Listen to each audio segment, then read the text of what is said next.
오늘 미국 주식시장 3대 지수 마이너스로 끝났습니다. 연이틀 마이너스를 보이긴 했지만 마이너스 강도는 줄었어요. 어제 모 증권사 직원분들 강의하면서 이제 그런 질문을 들었거든요. 아니 금리를 올린다 그랬는데 주가가 올라간다. 그죠? 금리를 안 올리는 게 아니고 올리는데 그것도 2번 올릴지 모른다 이런 얘기를 하고 있는데 주가가 올라가니 일단 일시적으로는 주식시장이 금리 인상에 대해서 악재로 해소를 안 하고 있거든요. 그러니까 이제 하도 그 얘기를 들으니까 소멸된 거죠. 그래서 이제 엔비디아 완전 소멸되는지는 아직 확인할 수는 없습니다. 엔비디아가 일으킨 AI 그 강세 때문에 퉁 튀어서 지금 올라가고 있는데 그 강도가 상당히 세긴 합니다. 그래서 여기 1차 저항선 강력했던 저항선을 뚫고 그냥 금방 올라왔고 이게 2차 저항선 쪽으로 이제 올라가는데 이 강도가 어느 정도 올라갈지는 판단하기가 좀 쉽진 않아요. 이게 내려간다 올라간다 말하기가 녹록지가 않은 상황인데 위로 올라갈 가능성이 조금 더 올라갈 가능성이 현재는 높은 것 같습니다. 제가 그 얘기는 드렸었잖아요. 연초에 전강 후약일 것 같다라고 말씀을 드렸고 정말 길면 7, 8월 여름 때까지 주식시장이 밀고 올라갔다가 하반기에 주식시장이 조정을 받을 거 아니냐 이런 얘기를 드린 적이 있는데 계속 그런 쪽으로 뉘앙스를 던졌는데 제 생각에는 그런 방향으로 좀 가고 있는 거 아니냐라는 생각이 듭니다. 사실 개인적으로. 향후에 이제 금리를 2번 인상하고 7월달 실제로 금리를 올릴 때 시장이 어떻게 반응하는지 좀 봐야 될 것 같고요. 기준금리를 어제 내렸거든요. LPR 금리를. 지준율 내리고 안 되니까 RP 7일물 내리고 그 다음에 이제 LPR을 내렸어요. 최종적으로. 근데 이제 문제는 이렇게 내렸음에도 불구하고 중국 지수는 보시면 어제 이거 하나는 그 CSI 300이고 하나는 상해 지수거든요. 둘 다 밑으로 내려왔습니다. 지금. 그러니까 금리를 내려서 경기를 부양한다고 하는 정부 정책에 주식시장은 콧방귀를 끼고 있는 상황입니다. 지금.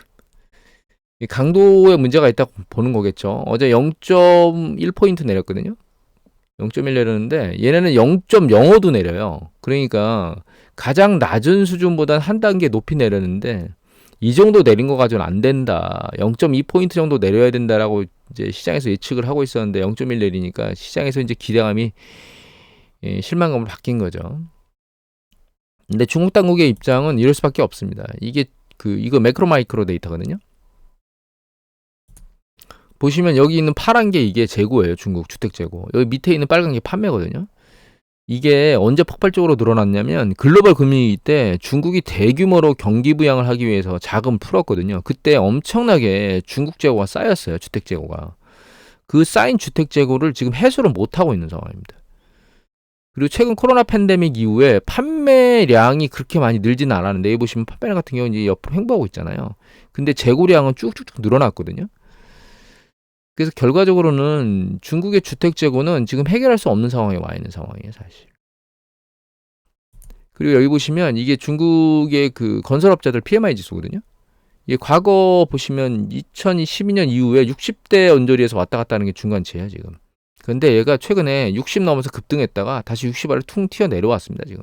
퉁 이제 아래로. 건설업자들 그 심리가 그렇게 높지는 않은 상황입니다. 그럴 것이 이게 그 완공이거든요. 완공은 이게 그러니까 1월부터 6월까지 아니 5월까지 전년동 그러니까 누적된 완공이 전년 동기 대비 19% 그러니까 거의 20% 가까이 늘어났는데 이거는 완공이고요. 그러면 완공이 많이 되니까 착공도 많이 늘어나야 될 거 아니에요.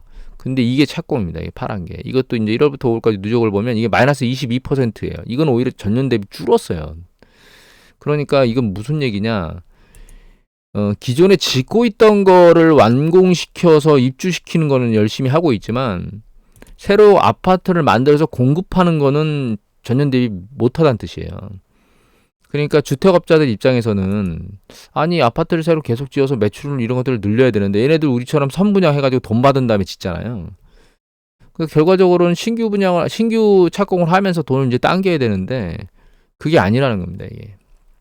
일단 짓던 것만 마무리해라 이런 쪽으로 가고 있는 거죠. 근데 그렇게 될 수밖에 없는 게 이게 너무나 재고가 많으니까 중국 당국 입장에서는 여기에 재고를 더 사올 수는 없다는 입장을 갖고 있는 거죠.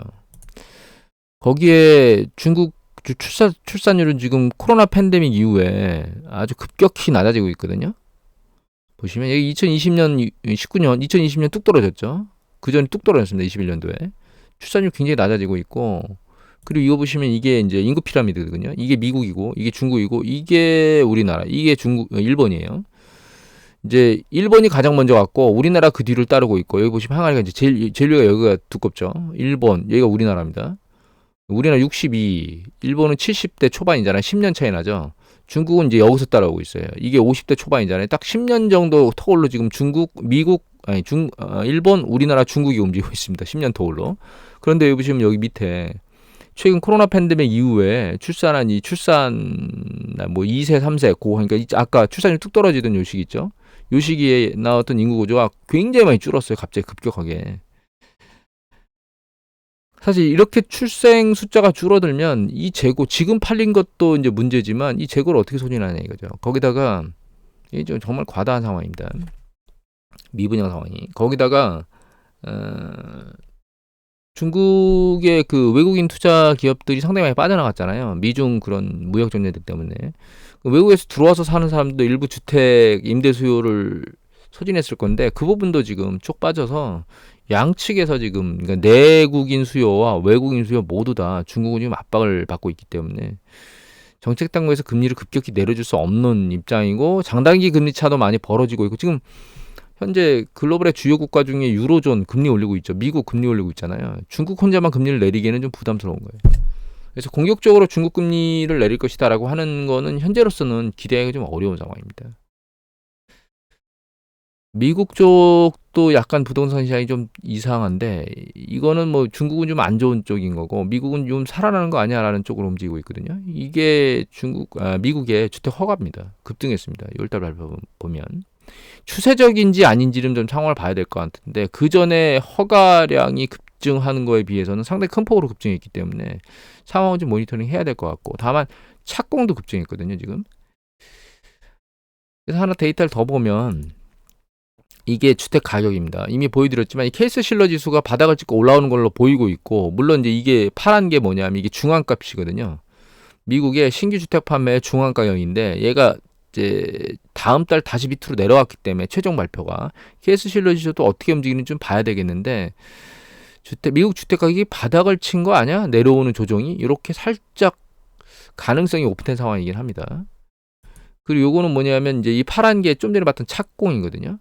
그 다음에 여기 있는 보라색이 분기당 발표되는 걸 아직 발표가 나오진 않았는데 2분기는 요게 이제 그 민간의 주택 투자 규모예요. 얘가 금액.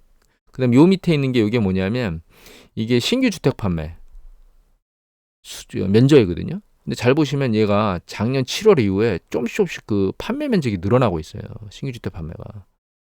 그러니까 업자들의 패턴도 요건 이제 기존 주택 판매 이거는 유닛 넘버니까 숫자라고 봐야 되겠죠. 얘는 지금 감소하고 있긴 합니다. 신규 주택 판매 면적은 늘어나고 있지만. 그래서 요게 뭐냐면 주택업자들의 심리 지수예요. 야, 지금 주택 같은 거 만들어가지고 파는데 괜찮네라고 하는 심리가 호전되고 있는 상황입니다. 당연히 이게 호전되니까 허가를 많이 받으려고 하고 착공을 늘리고 있겠죠. 그래서 미국의 주택시장이 약간 금리가 높은 상황에서 조정을 받았다가 다시 살아나고 있는 거 아니야? 라고 하는 생각을 들게 만들고 있습니다. 지금 사실은. 이게 추세적인 거는 좀 더 모니터링 해봐야 되겠지만 최악의 상황은 지난 것 같은 그런 느낌입니다. 다만 이건 리얼토 데이터인데요. 이게 그러니까 하우징 어포더빌리티 인덱스라 그래가지고 그러니까 주택을 구매하기가 현재 이제 가게가 느끼는 부담이 뭐 아주 적냐 아니면 그렇진 않냐 뭐 이런 것들을 기준으로 하는 건데 대충 한 그 원리금 상환 부담 비중이 자기 가처분 소득 대비 한 25% 정도 되면 적정 수준이다 이렇게 얘기를 하는 거거든요.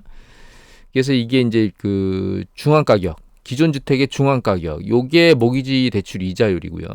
얘가 원리금이고요. 이게 그 비중, 자기 소득 대비 원리금 상환 비중이고, 그래서 요게 어포더빌리티인데, 이게 100이면 한 25배 언저리에 있다는 거예요. 그래서 이게 100보다 높으면 상당히 여유가 있는 거고요. 현재 주택 가격, 중위소득에 있는 그 가정이 중위 가격의 주택을 사는데 상당히 여유가 있는 거다. 그리고 이게 100이면 그냥 적정 수준이다. 100보다 미만이면 조금 쪼들린다. 이런 느낌인 거거든요. 최근은 보시면 과거 이제 2022년도 4월 달 뭐 이때 보면 한 104, 2021년도 같은 경우는 148이니까 상당히 여유가 있었는데 지금은 96으로 여유가 그렇게 많은 편은 아닙니다.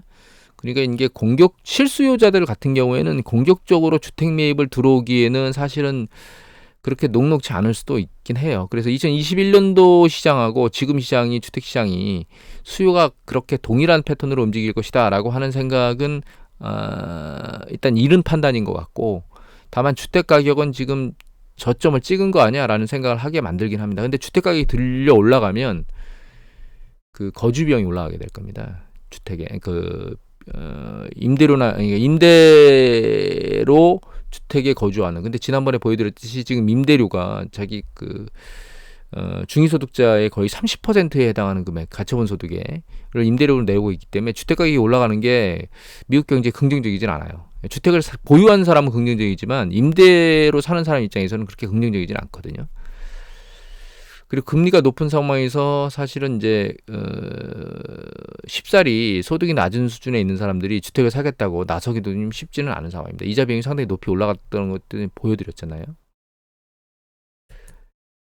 요게 연체율인데 그럼에도 불구하고 일단 연체율은 굉장히 낮은 편입니다. 그리고 모기지 대출 받은 사람이 원리금 상환 그 부담 비율도 상당히 낮은 수준이기 때문에 일정 부분 경계 라인에 있는 사람들, 야 이거 좀 사도 될 만한 여유가 있는데 집을 사지 않고 임대로 살고 있던 사람 입장에서 놓고 보면 야 이제 주택은 사야 되겠다, 안 되겠다 이렇게 생각할 수 있는 여력 단계에는 있어요.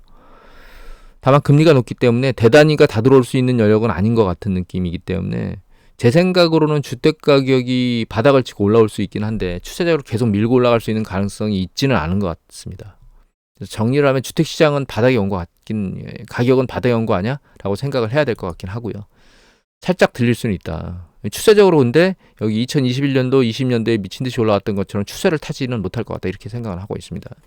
다만 이런 현상이 연준이 금리를 2번이나 올린다고 얘기를 하고 있는데 거기에 속도를 붙여줄 수도 있다라는 생각을 해야 될 것 같고, 만약 그렇게 한다 그러면 주식시장에는 부정적이다. 물론 주식시장이 이제 금리를 올리는 것 때문에 이제 올린다고 얘기를 해도 밀고 올라가는 게 있긴 하지만 이게 추세적으로 금리를 올리는 것을 무시하는 거는 아닌 거라고 저는 생각을 하고 있고요. 단기적으로 금리 올리는 속도가 빨라진다고 얘기가 들면 결과적으로는 이 주식시장이 일정 부분 올라가는 게 이제 두들겨 맞고 상승 강도가 떨어지거나 혹은 하락 조정 국면으로 조금 더 들어갈 수도 있다. 깊이 조정하는 이 강도가 조금 더 세질 수는 있다. 이렇게 생각을 하고 있습니다. 그게 이제 밑으로 바닥으로 붙는다 이런 생각을 하고 있지는 않아요. 내려오는 강도가 좀 세질 수는 있다. 이게 밑으로 좀 세차게 내려오려면 지금 이슈로는 전 두 가지를 생각하고 있는데, 하나는 우리가 전체 고용 숫자가 늘어나고 있잖아요. 그런데 신규 실업자 건수는 올라가고 있고 고용 숫자는 신규 고용 숫자가 줄고 있잖아요. 고용이 안 되는 게 아니고 고용 숫자가 줄고 있는 걸 보여드렸죠. 실제로는 전체 고용 숫자가 줄어드는 액션으로 가게 되면 그게 이제 주식시장에 좀 영향을 미칠 것 같고, 상업부동산 문제가 수면 위로 이제 불거지는데 불거지는 강도가 세지거나, 세진다는 얘기는 그냥 단순히 상업부동산 문제가 터져서 중소은행, 지방은행 이런 쪽이 이제 급격하게 파산하거나 이런 대단위로 이런 문제를 넘어서서 한두 개 파산했는데 그 불안감 때문에 중소 지방은행의 뱅크런이 다시 발생한다거나 이런 부분들이 터지면 이 조정 강도가 세질 수 있다 이렇게 생각은 하고 있습니다. 추가적으로 최근 동향을 보면 여기 보시면 이제 세 개의 섹터가 세고요. 그다음에 S&P 500 지수가 중앙에 있고 세 개의 섹터가 지금 강도가 낮잖아요. 직전 3개월에.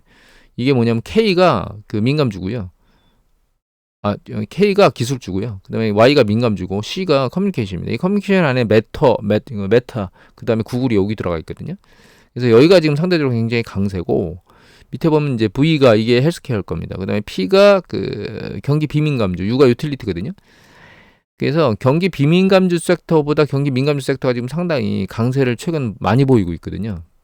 6개월 봐도 마찬가지고. 근데 이게 일정 부분 한번 더 들리고 나면 이 강도가 약간 뒤바뀔 거라는 생각은 하고 있습니다. 그러니까 섹터 순환을 말씀드리는 거죠. 그래서 일정 부분 섹터 순환에 대해서 좀 빠르다면 지금 민감주 쪽을 좀 줄이고 비민감주 쪽으로 가야 될 시기가 지금쯤인 것 같고요. 한 번 더 머리를 들면 그때는 조금 더 민감주 쪽에서 비민감주 쪽으로 섹터를 확대시키는 것이 긍정적인 방법이다. 그거는 이제 더 먹겠다는 방법일 수도 있고요. 주식을 보유하고 있는데 떨어질 때 상대적으로 덜 떨어지는, 그러니까 손실을 줄이는 방법일 수도 있습니다. 그런 쪽 양쪽으로 다 생각해서 뭔가 포트폴리오 조작을 해야 되는 시기가 조금씩 다가오고 있다. 이렇게 생각을 하고 있습니다.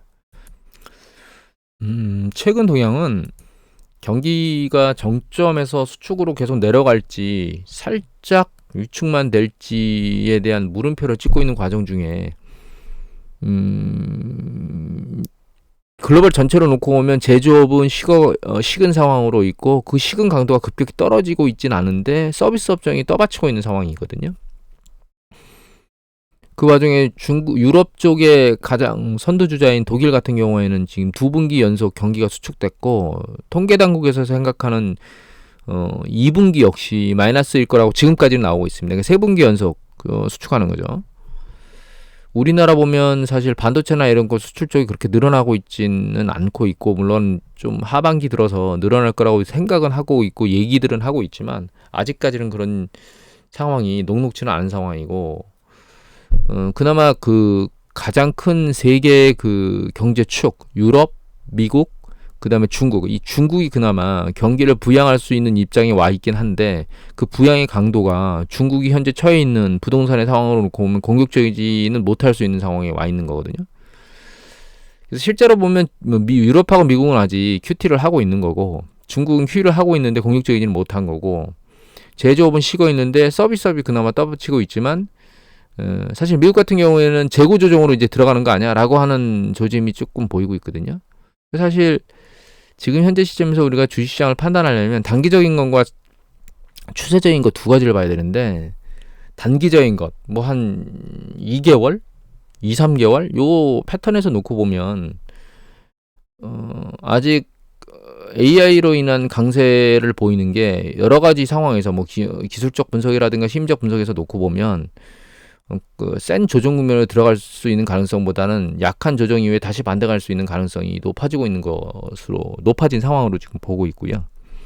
그렇다고 해서 얘가 뭐 예를 들면 내년도에 S&P 500 지수가 5천까지도 갈 수 있다라고 얘기하는 그런 쪽에 이제 전망들이 나오고 있는데, 내년을 전망하는 건 이건 좀 바보 같은 행동이다 이렇게 생각을 하고 있어요. 추세적으로 계속 올라갈지 말지에 대한 우리 논점은 경기 사이클이 수축을 안 하고 새로운 사이클을 만들 수 있는 거냐에 대한 논점인데, 그 부분은 따져봐야 될 게 굉장히 많거든요. 그래서 지금은 장기 전망은 의미 없다. 단기 전망으로 작업을 해야 되고요. 두 번째는 생각해 봐야 될 게, 장기 전망이 불확실하다면 대규모 자금을 주식시장에 투여하는 것은 좀 위험하다. 만약에 대규모 자금을 투여할 거라면 그게 이익이 나든 손실이 나든 간에 굉장히 방망이를 짧게 잡고 액션을 하는 게 좋다. 그렇지 않았다가는 사실 경기 수축이 진행되게 되면 이게 헤어날 수 없는 손실을 볼 수도 있기 때문에 아주 단순히 정리하면 방망이를 짧게 잡고 액션을 취해야 되고, 대규모로 자금을 하려면 단기적으로는 긍정적이지만 추세적으로는 최종 판단을 할 수가 없다. 이렇게 우리가 정리를 해야 될 것 같아요. 추세적으로 대규모 자금을 그냥 확 밀어넣을 수 있는 시기가 그러면 언제일 거냐 이런 생각을 계속 하시잖아요. 그거는 이미 계속 말씀드렸지만 리셋이 한번 돼야 됩니다. 그 리셋이라는 개념은 기준금리가 기준금리를 충분히 내려줘서 스프레드, 텀 스프레드를 급격히 이제 늘려주고, 그 다음에 절대적인 차익금리 비중을 상당히 차익금리 수준을 상당히 내려주는 게 리셋의 기본 베이스거든요. 그 베이스가 되면 그때는 자기가 가지고 있는 자금을 충분히 밀어 넣어도 이제 추세적으로 문제가 없을 거다라고 생각을 하게 됩니다. 물론 이제 그런 상황이 그런 상황이 발생했다는 거는 주식시장이 일정 부분 충분히 조정받았던 상황이기 때문에, 그런 관점에서도 주식이 조정받았기 때문에라도 추세적으로 올라갈 수 있는 가능성이 열리는 거거든요. 그래서 결과적으로는 금리에 대한 리셋이 돼야만 상당히 많은 금액의 자금을 때려 넣을 수 있는 구조가 된다. 이렇게 이해를 하시면 될 것 같아요. 제가 이제 데이터가 지나가서 보여드리지 못했는데, 본 데이터 중에 보면 미국의 기관 투자자하고 그다음에 개인 투자자들의 포트폴리오 비중을 보여준 게 있어요. 근데 개인 투자자는 뭐 상위 한 7, 80단에 그 주식이 포지션이 들어가 있지만 기관 투자자는 과거의 패턴에 놓고 보면 하단에 20-30%에 있거든요. 기관 투자자는 추세적으로 그거를 확인할 수가 없기 때문에 포지션이 상대적으로 적은 거예요. 지금 최근의 움직임에 이제 개인 투자는 공격적으로 반응하고 있지만 이런 부분을 참고해서 포트폴리오를 운영하셔야 되지 않을까라는 생각을 하게 됩니다. 오늘 이것을 마치도록 하겠습니다.